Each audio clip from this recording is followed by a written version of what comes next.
Emmanuel, Édouard Philippe a présenté hier aux partenaires sociaux des avancées sur la réforme des retraites. La principale, un nouveau mode de calcul des retraites. Qu'est-ce qui posait problème ?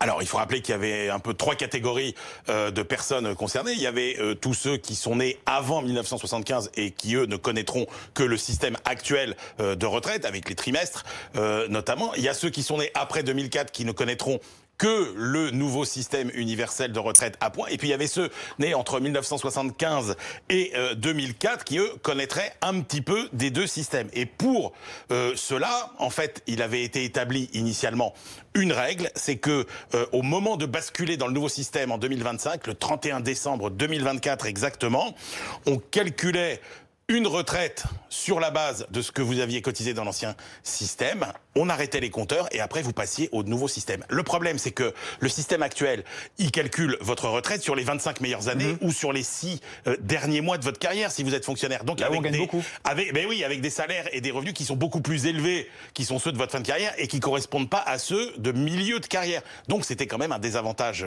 important. Et donc voilà, on a décidé de remédier à ça. Et de quelle façon ? Alors, le montant de la retraite qui correspond au système actuel, il sera plus calculé en arrêtant sur vos revenus de 2025. On va jusqu'au bout de votre activité.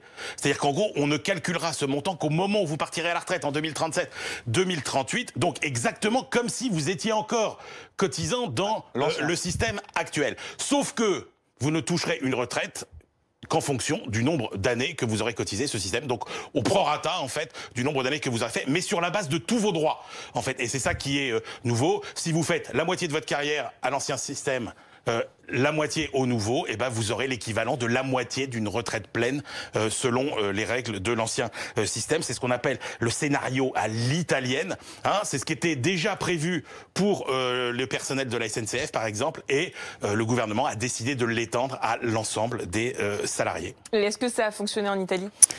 Alors c'est difficile à savoir parce qu'en fait en Italie il y a eu un problème démographique, c'est-à-dire que vraiment le déséquilibre entre actifs et retraités était trop grand, et puis il y a eu la crise financière de 2008 plus la crise des dettes européennes en 2011. L'Italie était en première ligne et donc il a fallu prendre des mesures drastiques. Donc on est revenu en Italie sur cette réforme pour faire une réforme plus dure, mais ce qui est sûr c'est que ce mode de calcul il va coûter plus cher puisque les retraites seront plus généreuses. Ça va être compliqué à mettre en place puisque là, on ne débranchera plus le système actuel par trimestre. On continuera à le faire vivre, même si plus personne ne cotise. En plus, chacun deviendra polypensionné, c'est-à-dire que dépendant de plusieurs systèmes de retraite. Bref, on va un peu à l'encontre de l'intention du gouvernement qui était de mettre en place un système plus simple et plus lisible.